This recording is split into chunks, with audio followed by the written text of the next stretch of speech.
বিচারকের ন্যায় বিচার। অনেক আগে মক্কায় এক চোর বাস করত। সে মানুষের গয়না চুরি করত।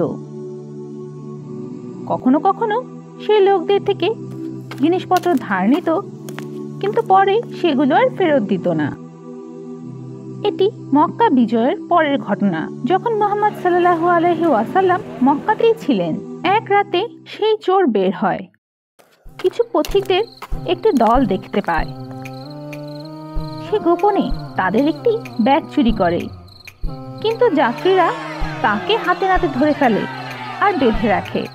সকালে তারা তাকে মুহাম্মদ সাল্লাল্লাহু আলাইহি ওয়াসাল্লামের কাছে নিয়ে আসে। সাক্ষীদের কথা শোনার পর নবী তাদেরকে তার অপরাধের জন্য শাস্তি দেওয়ার নির্দেশ দেন, কারণ কোরআনে আল্লাহ তাআলা চোরদের কঠোর শাস্তি দেওয়ার আদেশ করেছেন।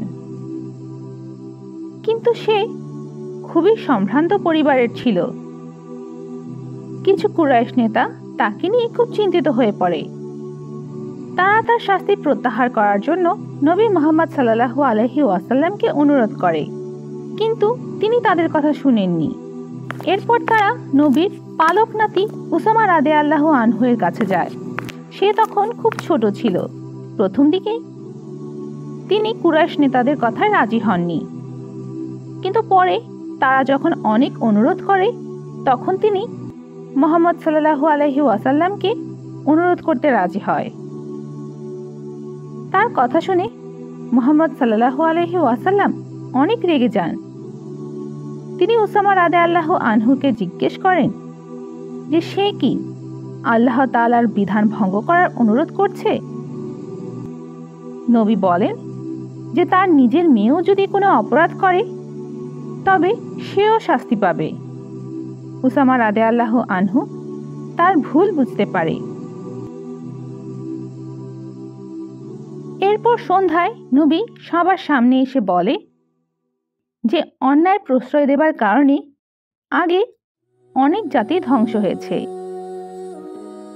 ধনী পরিবারের কেউ অন্যায় করলে শাস্তি পেত না, কিন্তু দুর্বল ও দরিদ্র ব্যক্তিরা যে কোনো ছোটখাটো অপরাধ করলেও তাদের খুব কঠোর শাস্তি দেয়া হতো।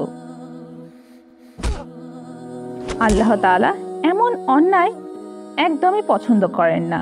তাই আমাদের সব সময় সব ধরনের বিচারের জন্য কুরআন মেনে চলা উচিত।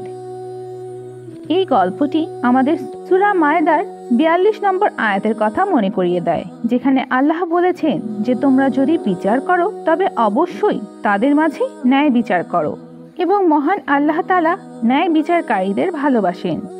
মহান আল্লাহ আমাদের প্রতিটি পরিস্থিতিতে সবার জন্য ন্যায় বিচার করতে সাহায্য করুন।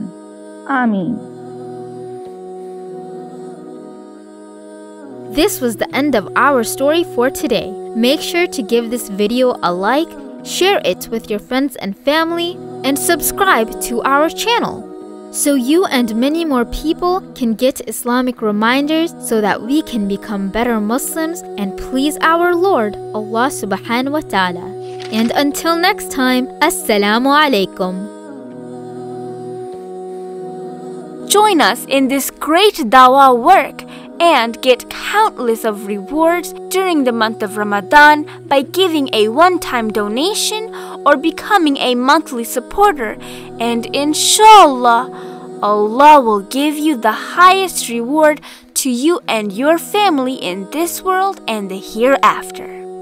Jazakallah, and we pray to Allah subhanahu wa ta'ala that all of you are safe during this time. And until next time, Assalamu alaikum.